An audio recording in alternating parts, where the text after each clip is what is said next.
Hello and welcome back. I am Mr. Sosotris, and this week we are continuing discussion of Beowulf. So I'm going to be talking about the second section where we meet Grendel's mother, and we're going to be diving into that. And this isn't a very long section, so this shouldn't be a terribly long video, but let's get going. Okay, so for a quick recap from part one, part one was kind of about Grendel, who's sort of a massive ogre kind of guy who, after laying siege to the Mead Hall Harrot for 12 years, was defeated by visiting hero Beowulf, who tore his arm off in single combat. Grendel then ran off and died, and King Hrothgar's people celebrated. So that's kind of where we are. It's a fairly straightforward poem. There are a few sort of digressions here and there where we hear stories of other great heroes or other kings or of exploits in Beowulf's past. I know in part one there's this section where he's telling the story of a swimming contest with Brecca where he lost the swimming contest because he was too busy destroying a sea monster. And so the poem itself is really straightforward, and the action of the poem doesn't actually take up a lot of space, so you can get through the poem really, really fast. So don't think of Beowulf as any kind of huge, long, ridiculous thing. This edition here is probably the most commonly available one, and this is Seamus Heaney's translation, very well regarded. And this is a bilingual version. So on the left side you'll have the Old English, and then the right hand side you've got the modern English. So it sort of makes it look about twice as long as it is, but the poem itself is... So the poem is like this part, but since it's, half the... it's only half a page, it's only about maybe that much of the book is actually the poem itself. So it really isn't that long. You can read the entire poem in 30 to 45 minutes. It really isn't that crazy. But it's so much fun to dig into it and break down what makes it awesome, because it's such a great poem. And part two is my favorite part of the whole poem. So let's get into this. So in the second section, we meet Grendel's mother, who is out for revenge. And so I guess the first question that we have to ask ourselves is, are her actions justified? And that really depends on what perspective you're kind of taking. Because Beowulf himself even says at one point, avenging the life of a beloved companion is a noble thing. But for Grendel and his mother, they seem to exist sort of outside the limits of civilization. So the Geats and the Danes are sort of, the proper accepted societies. And so even though they have good and bad people in those societies, it's sort of known that the society itself is sort of just and organized because there's rules, and everyone who's in the society understands the rules, things about inheritance or hospitality. There's rules that everyone sort of is supposed to follow. They call it the social contract, basically. And so Grendel and his mother are depicted as sort of existing outside of the social contract. So even though we today can look at it and see, well, her son was killed, and so is she justified in taking revenge? We could sort of maybe justify it today, but back then it would be absolutely not, because she's not a part of their kind of culture. She's not part of the social contract, and the way that she goes about it is wrong, and so she's just an evil force that needs to be defeated. And the poem is fairly simple in terms of how it depicts sort of good and evil. There are some nuances to be seen, especially later on in the third section, where we look at sort of what is heroism, what makes a good king, all that kind of stuff, and that gets a little more complex. But in the realm of the poem, Grendel and Grendel's mother are an obstacle to be defeated, nothing else. So they probably wouldn't have wanted a ton more information about who Grendel's mother was. What was her name? We don't get her name. what, what was her life like, that kind of stuff. It was more just, she's a monster, needs to be defeated, and that's kind of how the poem works. And that's okay. There are lots of epic poems filled with things that need to be defeated. I'm thinking of Polyphemus in the Odyssey, or I guess more in the Odyssey, Scylla and Charybdis, or, the Harpies in the Argonautica, that kind of thing. So there's always like, a monster that needs to be defeated. And I think in our modern perspective, we like complex villains and we like nuance. And so we're more inclined today to ask questions about Grendel's mother and be like, what was she like? What was she like before this? What was her interiority? What was going on inside her head, that kind of stuff. And the folks who, originally would have read Beowulf, that wasn't really important. Grendel's mother is a scary antagonist to be defeated, and that's kind of it. And we see this in horror movies as well. So if you look at something like Nightmare on Elm Street, okay, and you've got, in the first movie especially, or maybe the first and second one, Freddy Krueger is just, he's a villain to be defeated. He's funny sometimes, but he's very much like an evil thing to be defeated, and that's kind of it. And then, of course, the character was so popular that later on in the series, he became more of a main character. He's still the antagonist, but he was still kind of fun, and he sort of, we started to care more about, what he was as a personality. You see the same thing with like Godzilla. In the first Godzilla movie, in the 60s, he was just a monster, and he was like symbolically terrifying because he sort of represented nuclear war and devastation. And then as the years went on, Godzilla became kind of a hero for the Japanese people, defending Japan against other monsters who showed up. And so, he kind of became more complex and interesting. And it's Godzilla. He's just a giant lizard. But, or even like in movies like Shin Godzilla, where Godzilla is sort of, he's scary again, but he's very much sort of a tortured, damaged abomination that is, we're scared of him, but we're also, we feel pity for him because he seems to be sort of twisted and in pain all the time, kind of thing. And so we don't want to add things into the poem that aren't explicitly there, but I do think that there's some discussions to be had about exploring Grendel's mother more, and Grendel himself. But I think Grendel has been given a little bit more attention than Grendel's mother, and she's such a great character. But I am, going off topic here. So let's get back to my notes here. And so, okay, so Grendel's mother and Grendel exist outside of civilization. Many translators like to describe them as sort of twisted, misshapen creatures like ogres or trolls. And so they're very much sort of capital O other to the Danes and the Geats. They're not people. They're not seen as just simple outcasts, like human outcasts. They're very much like monsters, and they're other, and they're scary. Another literary equivalent would be the character of Sycorax and Caliban from Shakespeare's The Tempest.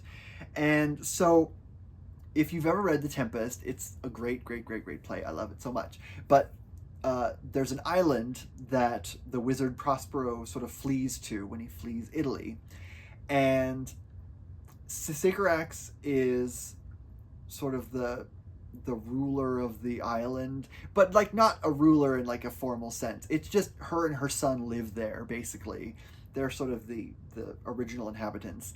And she's sort of described as like a witch, very other. She's sort of strange and scary. And so she gets defeated by Prospero, and then her son Caliban is enslaved by him, basically, and he sort of is his manservant for the rest of the play. And Caliban sort of exists in this state of he wants to escape, and he wants to be his own person, and he also wants to get at Prospero's daughter, Miranda, which, isn't great. But he doesn't do any of that because he's scared of Prospero, because Prospero's powerful and magical and dangerous. And so he's kept in check by fear. And Caliban meets the shipwrecked sailors who kind of get the whole play started, and he kind of hopes to befriend them so that he can sort of find a way out and defeat Prospero and get his island back. But it's told in such a way that we understand that that's sort of funny. Look at the little crazy gremlin man, wishing that he could be like people, kind of thing. And so there's it's not great. The implications there aren't good. But Caliban and Sycorax are really cool characters. And again, I'd love a story of what their life was like before Prospero arrived. But, I'm sure it exists, but if not, someone needs to write it. Anyways, so Grendel's mother and Grendel are not people. And I think you can interpret them as human.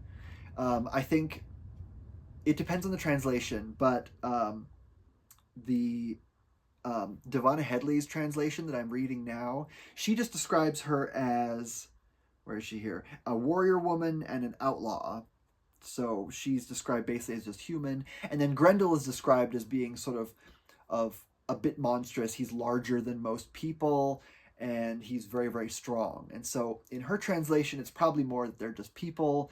Maybe Grendel is like a regular person, but he's just bigger and stronger than most other people. And since they live kind of out in the wild, he would probably look more monstrous. Now, other translations, like Stephen Mitchell's translation, which I also really, really like, he describes them as ogres. He uses the term ogress to describe Grendel's mother, and Grendel is sort of very monstrous and strange. So they're not even described as human, and I think most translators describe them as something other. And I talked about this last time as well. I think Tolkien also describes them as sort of monstrous and ogres and that kind of thing. But Grendel's mother doesn't even have a name, which is really, really interesting, because she's not only kind of other and maybe not human, but she's also sort of, she doesn't have a name. There's no kind of concept of her as like a person, like a personality. Like Grendel has a little bit more agency seeming because he has a name. Grendel's mother, we see her doing things, and we see her being clever and everything, but she kind of exists just as more of a force than as a person. And this isn't necessarily just a fault of the poem itself, because we've got several named female characters who are great. You've got Hrothgar's queen, Wealhtheow, yeah, I don't know how to pronounce that. She's renowned for her diplomacy, her generosity. She's depicted as a very good queen. There's also the story of the cruel, malicious Modthrith, I don't know how to pronounce that name, but it's so cool. She's sort of this like hateful, cruel, manipulative, catty, evil woman who, once she's married off to King Offa, she kind of turns her life around and becomes, known for her good deeds and kindness and stuff. So that's, a little weird, but marriage isn't something that like fixes women who are willful and independent. But that's a whole other discussion. We won't go there.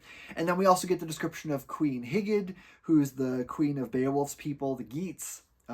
She's described as being very kind and virtuous. And so there's lots of women in the poem who are named, but Grendel's mother isn't named. And so that's partially because she's monstrous and other, but it also kind of adds to her mystique a little bit, because she also doesn't speak. She doesn't say anything. Now, granted, none of the other women... Well, okay, Wealhtheow does have some lines, but the other ones are more kind of told about in story. And Grendel's mother doesn't say anything. We don't get a speech by her. We don't get any sort of clue as to her motivations or what she's thinking. All we know is that she's seeking revenge for the death of her son. So she's very much kind of a creature and an outsider and that kind of thing. So when they're describing her, because there's a scene after she attacks and she kills, what's his name? Esther? Esther? I'm terrible with these names. Old English is not my most familiar kind of era, but it's the AE, like the one letter SCHERE. Eschery? Eschery? Eskery? I don't know. But when she kills him, she leaves his head kind of as a sign for, or like a warning to everyone else. And they start to kind of talk about, oh yeah, there was two of them. And in Devonna Headley's translation, they describe her as like, oh yeah, there's, she's most likely a woman. And then there was Grendel, who's sort of this tall, monstrous thing next to her kind of thing. In Stephen Mitchell's translation, she's described as like, has the shape of a woman, but it's described very much as like, she's not human, but she kind of looks like a woman, sort of. And then there's Grendel, who's sort of big and monstrous as well. So the way that the Geats and the Danes describe Grendel's mother is she's at best sort of an approximation of a woman, but she's not deserving of any of the respect or, the treatment of like a human woman. So this is a kind of a big digression, but getting back to sort of whether or not she's justified in seeking revenge, even though the Geats and the Danes could avenge the death of a comrade killed by an enemy, Grendel's mother doesn't fit into that. She's more monstrous. She also, she probably could have like approached them in the daytime and offered to fight Beowulf, to get revenge for the death of her son. But even still, I don't know if they would even let her do that, because again, that's something that would have been afforded a human person. And she wouldn't have been treated like that at all. She probably would have been killed on sight. So she sneaks in to Heorot and she kills Esteri and cuts off his head and leaves it behind and then takes his body with her.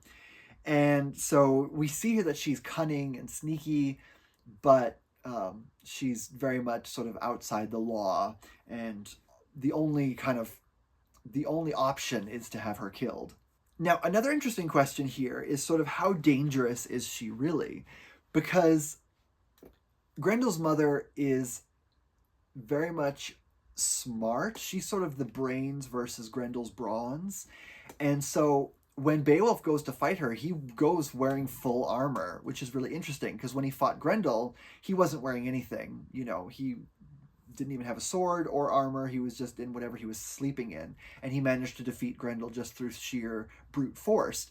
But when he goes to fight his mother, he knows that she's clever, she's tricky, she seems a lot more dangerous. She lives in a cave under a lake, and it's not super clear if the cave itself is also underwater, or if it's one of these things where it's like you go under the lake and then you go up into the cave and it's like there's air in the cave, but you have to swim through the lake to get out. I think that's probably more like it because there is a description of like things hanging on the walls in her cave. So I think it's more like you go into the lake and you find the entrance to the cave and you come out of the water into the cave, and that's where he has the confrontation. But I don't know, there's also something interesting about like the whole thing is underwater and he has to hold his breath the whole time because we know he can do that as well. But there's monsters in the lake as well, so it's not just a matter of like he has to go and face her immediately. He has to kind of make it to her, and so he has to go through this gauntlet of the monsters living in the lake. It's called a mirror, and there's even one of the monsters that the guys on the shore are able to kill, but there's others living in there, and so he has kind of a brief tussle with the monsters in the lake, and then he gets to her lair and he fights her, and he's given a sword by Unferth. And this is kind of a little sidebar. I really, really love this. So Unferth is the guy from the beginning who was mocking Beowulf for sort of being a braggart and not knowing that, he was really all that. And Beowulf sort of shuts him down. And so here, Unferth sort of, as a peace offering, he gives him his sword, which is called Hrunting, to fight Grendel's mother with. And he says, that's really great. Okay, thanks. And so he takes the sword, but the sword doesn't really work. It's really dull. And so he tries to cut off her head with it, and it just sort of it doesn't really do much. It's too dull. It can't cut the skin. And so he sort of leaves the sword there and finds another sword hanging on her wall that was made by giants. So it's a much bigger sword, very, very ancient and powerful. And he uses that to kill her. And it's very gruesome and everything. And her blood sort of destroys the blade of that sword. So all that's left is the hilt with like runes on it.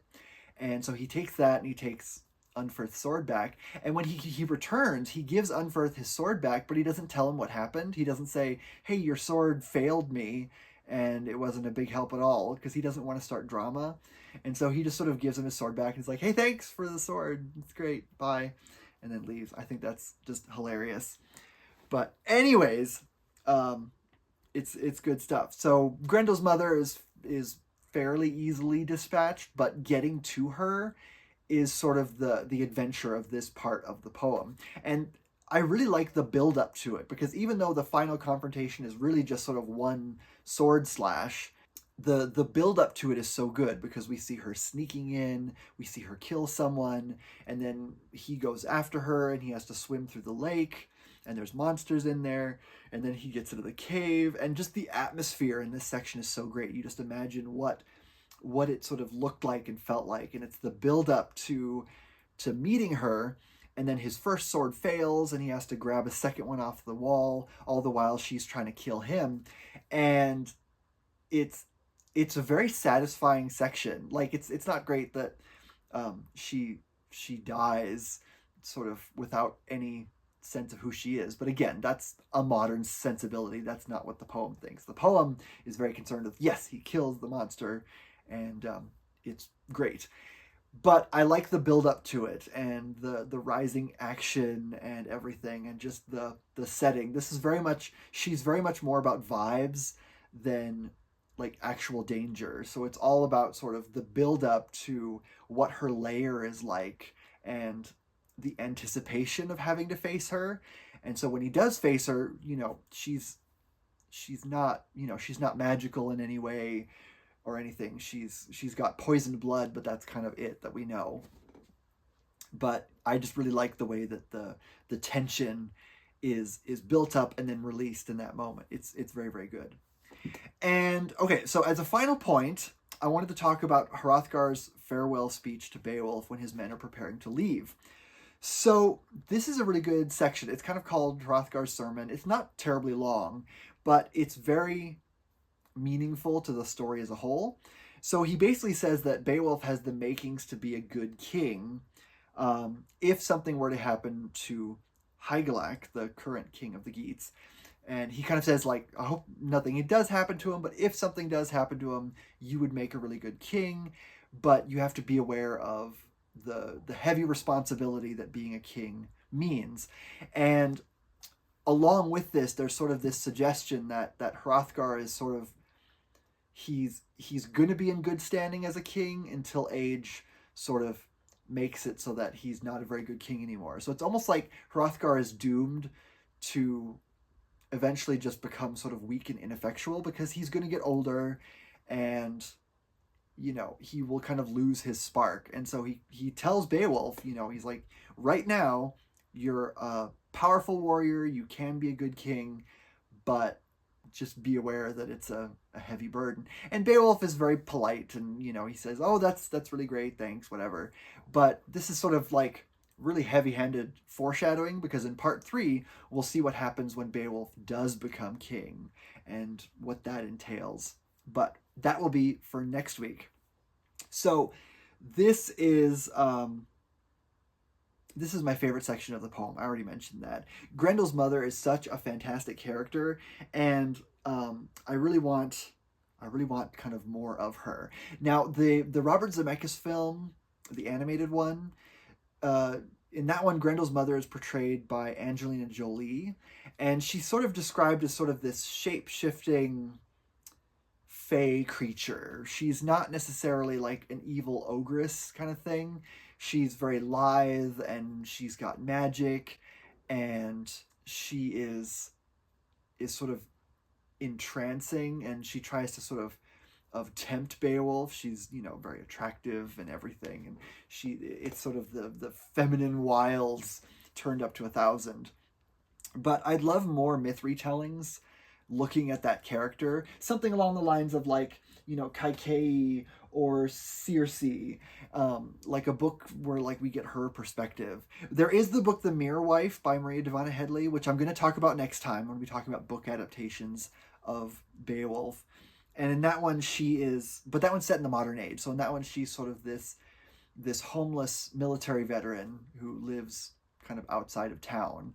And it's a great book. It's so good. I'm going to talk about it a lot next time. But I would love kind of a more, like, period accurate depiction of her. And I don't necessarily want like the ones we've seen where it's like the girl boss victim who's just, like, assaulted and treated badly and just sort of bears a grudge forever because she's just sort of this punching bag for everyone. I don't necessarily want that.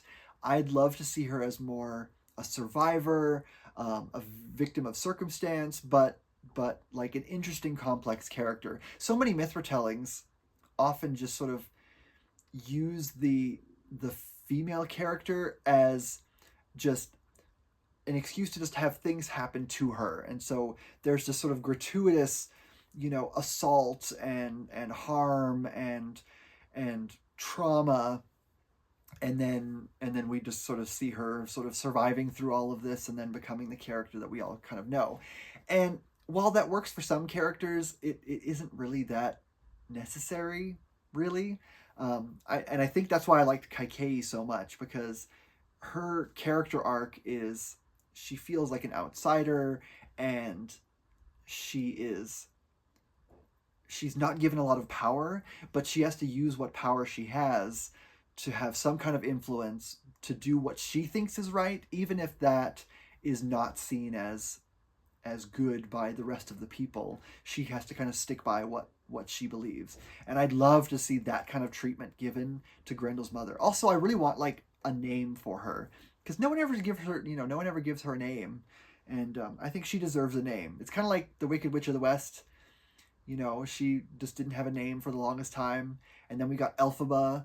And there are, you know, other adaptations like Eveline from The Wiz, but, you know, still, I think we need to give her a name. It's time that someone wrote Grendel's mother as the hero of her story. So who's with me? Anyways, that's all it for today.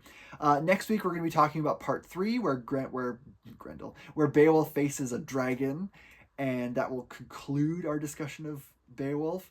I'm trying to think of what to do for Lit 101 after Beowulf. I do want to continue with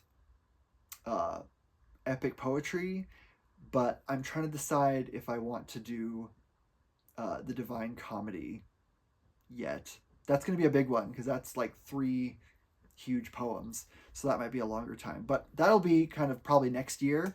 My next videos after this, I'm going to be doing detailed spoilery breakdowns of the 3 sequels to Gregory Maguire's Wicked series. So there's another, this is called the Another Day trilogy, and it looks at Elphaba's granddaughter. So I'll be doing those in anticipation of Wicked Part 2 coming out, which I'm so excited about.